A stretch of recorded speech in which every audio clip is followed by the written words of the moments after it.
শ্রী परमात्मने नमः। श्रीमद्भगवद्गीता यथार्थ गीता अथ प्रथम अध्याय। धृतराष्ट्र उवाच धर्मक्षेत्रे कुरुक्षेत्रे समवेता जुजुत्सव मामकाः पांडवैश्चव किमु कुर्वत संजय। अर्थात धृतराष्ट्र जिज्ञासा करिलेन, हे संजय, धर्मक्षेत्रे कुरुक्षेत्रे যুদ্ধার্থে সমবেত হয়ে আমার এবং পাণ্ডবপুত্রগণ কি করল। বস্তুত অজ্ঞানারূপ ধৃতরাষ্ট্র এবং সংযমরূপ সঞ্জয়। অজ্ঞান মনের অন্তরালে থাকে, অজ্ঞানাবৃত মন ধৃতরাষ্ট্র জন্মান্ধ, কিন্তু সংযমরূপ সঞ্জয়ের মাধ্যমে তিনি দেখেন ও শোনেন। ধৃতরাষ্ট্র জানেন যে পরমাত্মাই একমাত্র সত্য। পুনশ্চ যতক্ষণ এর থেকে উৎপন্ন মোহরূপ দুর্যোধন জীবিত থাকবে ততক্ষণ এর দৃষ্টি সর্বদা কৌরবগণের ওপরেই থাকবে, অর্থাৎ বিকারের ওপরেই থাকবে। শরীর একটি ক্ষেত্র। যখন হৃদয় দেশে দৈবী সম্পত্তির বাহুল্য ঘটে তখন এই শরীর ধর্মক্ষেত্রে পরিণত হয়, এবং যখন এতে আসরিক সম্পত্তির বাহুল্য ঘটে তখন এই শরীর কুরুক্ষেত্রে পরিণত হয়। কুরু অর্থাৎ কর, এই শব্দ আদেশাত্মক। শ্রীকৃষ্ণ বলেছেন, প্রকৃতিজাত তিনটি গুণের বশীভূত হয়েই মানুষ কর্ম করে। সে ক্ষণমাত্র কর্ম না করে থাকতে পারে না, গুণত্রয় তাকে দিয়ে করিয়ে নেয়। ঘুমন্ত অবস্থাতেও কর্ম বন্ধ হয় না, সেটিও সুস্থ দেহের আবশ্যক খোরাক মাত্র। এই তিন গুণ মানুষকে দেবতা থেকে শুরু করে কীট পর্যন্ত দেহের বন্ধনেই আবদ্ধ করে। যতক্ষণ প্রকৃতি ও প্রকৃতিজাত গুণ জীবিত ততক্ষণ কুরু সক্রিয় থাকবে। অতএব জন্ম মৃত্যুময় এই ক্ষেত্র, বিকারযুক্ত এই ক্ষেত্রই কুরুক্ষেত্র। এবং পরম ধর্ম পরমাত্মাকে প্রবেশ প্রদান করতে পারে যে পুণ্যময় প্রবৃত্তিসমূহ, সেই পুণ্যময় প্রবৃত্তিসমূহ অর্থাৎ পাণ্ডবের ক্ষেত্রই ধর্মক্ষেত্র। পুরাতত্ত্ববিদ পাঞ্জাবে, কাশী প্রয়াগের মধ্যে এবং অন্যান্য বহু স্থানে কুরুক্ষেত্রের নির্দিষ্ট স্থান অনুসন্ধান কার্যে রত আছে। কিন্তু গীতাকার স্বয়ং বলেছেন যে ক্ষেত্রে এই যুদ্ধ হয়েছিল সেই ক্ষেত্রটি কোথায়। ইদং শরীরং কন্তে ক্ষেত্রমিত্য বিধীয়তে। অধ্যায় 13, শ্লোক 1। অর্জুন, এই দেহই ক্ষেত্র, এবং যিনি একে জানেন এবং আয়ত্তের অধীনে আনতে পারেন তিনিই ক্ষেত্রজ্ঞ।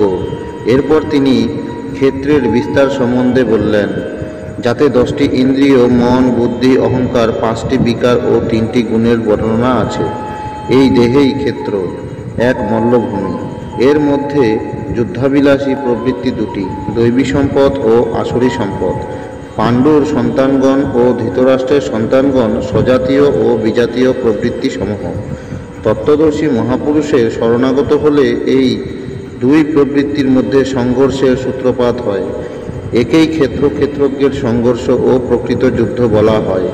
ইতিহাসের পাতায় বিশ্বযুদ্ধের কাহিনীতে পরিপূর্ণ, কিন্তু সেই সব যুদ্ধে যারা বিজয়ী হয়েছেন তারা কেউই শাশ্বত বিজয়ী হননি। এর মধ্যে প্রতিহিংসা ছিল। প্রকৃতিকে শান্ত করে প্রকৃতির ঊর্ধ্বের সত্তার দিগদর্শন করা এবং তাতে প্রবেশ করাই প্রকৃতি বিজয়।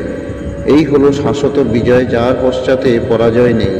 একেই বলে মুক্তি, যার পর জন্ম মৃত্যুর বন্ধন নেই। এইভাবে অজ্ঞানে আবৃত্ত প্রত্যেক মন সংযমের দ্বারা জানতে পারে যে ক্ষেত্রজ্ঞের যুদ্ধের পরিণাম কি। যার যেমন সংযম বৃদ্ধি প্রাপ্ত হয় তেমনি তার দৃষ্টি খুলতে থাকে। সঞ্জয় উবাচ দৃষ্টাতো পাণ্ডবানিকং বিহুরং দুর্যোধনস্তদা আচার্যনপসঙ্গম্য রাজা বচনমব্রবীত।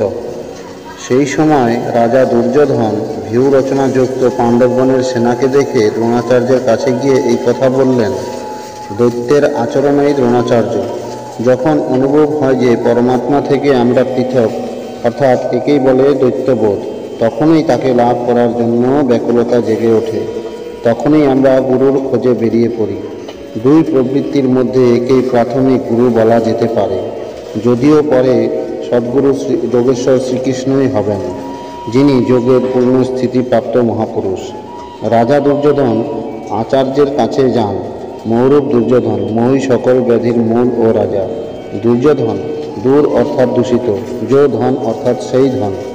আত্মিক সম্পত্তি স্থির সম্পত্তি। তাতে যে অবিলতা সৃষ্টি করে তা মোহ। এই মোহ প্রকৃতির দিকে আকৃষ্ট করে ও প্রকৃত জ্ঞানের জন্য প্রেরণা প্রদান করে। মোহ আছে বলেই জানার প্রশ্নও আছে, অন্যথা সকলেই পূর্ণ। অতএব ভিউ রচনাযুক্ত পাণ্ডবগণের সেনাকে দেখে, অর্থাৎ পুণ্যজাত স্বজাতীয় বৃত্তিসমূহকে সংগঠিত দেখে মোহরূপ দুর্যোধন প্রথম গুরু দ্রোণাচার্যের কাছে গিয়ে বললেন, পশ্চাতাং পাণ্ডুপুত্রাণাম আচার্য মোহিতিং চমুম ভিউরং দ্রৌপদপুত্রেণ তব শিষ্যেন ধীমতা। হে আচার্য, আপনার বুদ্ধিমান শিষ্য দ্রুপদপুত্র ধৃষ্টদ্যুম্ন দ্বারা ভিউকার রচিত পাণ্ডবপুত্রগণের এই বিপুল সৈন্য সমাবেশ দর্শন করুন। শাশ্বত অচল পদে আস্থা রাখতে পারে যে দৃঢ়মন তাকে বলে ধৃষ্টদ্যুম্ন। একেই বলে পুণ্যময় প্রবৃত্তি সমূহের নায়ক। সাধন কঠিন মন কহুটেকা। রামচরিত মানস ৭:৪৪-৩। সাধন কঠিন নয়, মন দৃঢ় হওয়া কঠিন। এখন দেখুন সেনার বিস্তার। অস্ত্রশূরা মহেশবাস ভীমার্জুন সমাযুধি যুযুধান বিরাটশ্চ দ্রৌপদশ্চ মহারথ।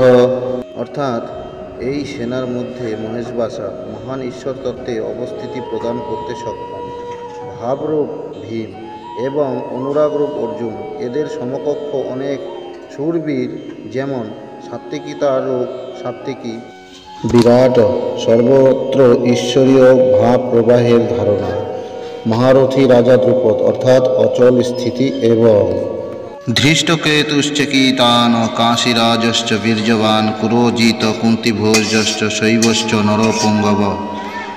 ধৃষ্টকেতু দৃঢ় কর্তব্য, চেকিতান মন যেখানেই যাক বলপূর্বক সেখান থেকে আকর্ষণ করে ইষ্টে স্থির করা, কাশীরাজ কায়ারূপ কাশীতেই সেই সাম্রাজ্য, পুরোজিত স্থূল সূক্ষ্ম ও কারণ শরীরকে জয় করতে সাহায্য করে যে সেই পুরোজিত, কুন্তিভোজ কর্তব্যের দ্বারা জগতের ওপর জয়লাভ, নরের মধ্যে শ্রেষ্ঠ শৈব্য অর্থাৎ সত্য ব্যবহার, যুধামন্যুশ্চ বিক্রান্ত উত্তমৌজাশ্চ বীর্যবান সৌভদ্র দ্রৌপদেয়শ্চ সর্ব এব মহারথ। এবং পরাক্রমশীল যুধামন্যু, যুদ্ধের অনুরূপ মনের বোধ, উত্তমৌজা শুভকামনায় মগ্ন, সুভদ্রাপুত্র অভিমন্যু, শুভ আধার লাভ হলে মন ভয়যুক্ত হয়ে যায়, এরূপ শুভ আরাধনাপ্রাপ্ত অভয় মন, ধ্যানরূপ দ্রৌপদীর পঞ্চপুত্র, বাৎসল্য, লাবণ্য, সুহৃদয়তা, সৌম্যতা, স্থিরতা, এরা সকলেই এক একজন মহারথী। সাধন পথে সম্পূর্ণ যোগ্যতার সঙ্গে চলার শক্তি এরাই যোগায়। এইভাবে রাজা দুর্যোধন পাণ্ডবপক্ষের ১৫ থেকে ২০টি নামের উল্লেখ করলেন, যেগুলি দৈবী সম্পদের গুরুত্বপূর্ণ অঙ্গ। বিজাতীয় প্রবৃত্তির রাজা হওয়া সত্ত্বেও মোহই স্বজাতীয় প্রবৃত্তি সমূহকে অনুভব করতে বাধ্য করে। দুর্যোধন নিজের অপেক্ষার সংক্ষিপ্ত বর্ণনা করলেন। এই যুদ্ধ পার্থিব যুদ্ধ হলে সৈন্যদলের সংখ্যা বাড়িয়ে বলতেন, বিকারের সংখ্যা কম প্রদর্শিত করলেন, যেহেতু এই বিকারগুলিকেই জয় করতে হবে। এরা বিনাশশীল। কেবল ৫-৭টি বিকার সম্বন্ধেই বলা হয়েছে, যাদের অন্তরালে বহির্মুখী প্রবৃত্তিসমূহ বিদ্যমান, যেমন अस्माकं तु विशिष्टा जे तन्निबोध द्विजोत्तम नायका माम सैन्यस्य संगार्थं तन्ब्रवीमीते। हे द्विजोत्तम, আমাদের পক্ষে যে সকল বিশিষ্ট যোদ্ধা ও সেনাপতি আছেন তাদেরকে অবগত হও। আপনার অবগতির জন্য তাদের নাম বলছি। বাহুযুদ্ধে সেনাপতির জন্য দ্বিজোত্তম সম্বোধন অপ্রাসঙ্গিক। বস্তুত গীতাশাস্ত্রের অন্তঃকরণের দুটি প্রবৃত্তির সংঘর্ষের বর্ণনা করা হয়েছে, যেখানে দৈত্য এর আচরণে হল দ্রোণ। যতক্ষণ আমরা লেশমাত্র আরাধ্য থেকে পৃথক, ততক্ষণ প্রকৃতি বিদ্যমান, দৈত্য বিদ্যমান। এই দিকে জয় করার প্রেরণা প্রথম গুরু দ্রোণাচার্যের কাছে পাওয়া যায়। অপূর্ণ শিক্ষাকে সম্পূর্ণভাবে জানার প্রেরণা প্রদান করে। এটা পূজাস্থান নয়, এখানে শৌর্যসূচক সম্বোধন হওয়া উচিত। বিজাতীয় প্রবৃত্তির কে কে নায়ক? ভাবন ভীষ্মশ্চ কর্ণশ্চ কৃপশ্চ সৌমিতিঞ্জয় অশ্বত্থামা বিকর্ণশ্চ সৌমদত্তি তথৈব চ। একজন স্বয়ং আপনি, অর্থাৎ দৈত্যের আচরণরূপ দ্রোণাচার্য। ভ্রমরূপ পিতামহ ভীষ্মও আছেন। এই বিকারসমূহ ভ্রম থেকে উৎপন্ন হয়, শেষ পর্যন্ত জীবিত থাকে, তাই পিতামহ। সম্পূর্ণ সেনার মৃত্যুর পরেও জীবিত ছিলেন, সরসজ্জায় ওই অচৈতন্য অবস্থাতে ছিলেন, তবুও জীবিত ছিলেন। একেই বলে ভ্রমরূপ ভীষ্ম। ভ্রম শেষ পর্যন্ত বেঁচে থাকে। এইরূপ বিজাতীয় কর্মরূপ কর্ণ ও সংগ্রাম বিজয়ী কৃপাচার্য। সাধনা অবস্থায় সাধক অন্যের প্রতি যে কৃপার আচরণ করেন, সেই কৃপাকেই কৃপাচার্য বলে। ভগবান, কৃপাধাম ও ঈশ্বর প্রাপ্তির পর মহাপুরুষের স্বরূপও তদ্রূপ। কিন্তু সাধনা অবস্থায় যতক্ষণ সাধক ও পরমাত্মা পৃথক, বিজাতীয় প্রবৃত্তিগুলি সক্রিয় ও মহাচ্ছাদিত। এইরূপ পরিস্থিতিতে সাধক যদি কৃপার আচরণ করেন, তবে তিনি নষ্টভ্রষ্ট হয়ে যান। সীতা দয়া করেছিলেন, তার পরিবর্তে তাকে কিছুকাল লঙ্কায় প্রায়শ্চিত্ত করতে হয়েছিল। বিশ্বমিত্রা দয়া করেছিলেন, তাই পতিত হয়েছিলেন। যোগসূত্র মহর্ষি পতঞ্জলিও এই কথাই বলেছেন। তে সমাদাব উপসর্গা ব্যন্থানয় সিদ্ধয়। যোগসূত্র 3:37। অর্থাৎ ব্যন্থানকালের সিদ্ধি অর্থাৎ যোগলব্ধ শক্তি প্রকট হয়। প্রকৃতপক্ষে সেগুলি সিদ্ধাই পরন্ত কৈবল্য প্রাপ্তির পথে এই সিদ্ধাই তত বড়ই বাধা, যতটা কাম, ক্রোধ, লোভ, মোহ প্রভৃতি। গোস্বামী তুলসীদাসেরও সেই একই নির্ণয়। ছোরত গ্রান্থি জাগি খগরায়া, বিঘ্ন অনেক করৈয় তব মায়া। ঋদ্ধি সিদ্ধি প্রেরয় বহু ভাই, বুদ্ধিহি লোভ দেখি বহি আই। রামচরিত মানস 7:117, 6-7। মায়া অনেক বিঘ্ন সৃষ্টি করে, শক্তি প্রদান করে, এমনকি সিদ্ধে পরিণত করে। এইরূপ সিদ্ধ সাধক যদি পাশ দিয়ে শুধু হেঁটে যান, তাহলে মরাপন্ন রোগীও বেঁচে ওঠে, সেই রোগী যদি সুস্থ হয়ে ওঠে। কিন্তু সাধক যদি সেটা নিজের অবদান বলে মনে করেন, তাহলে তিনি নিশ্চয়ই নষ্টভ্রষ্ট হয়ে যাবেন।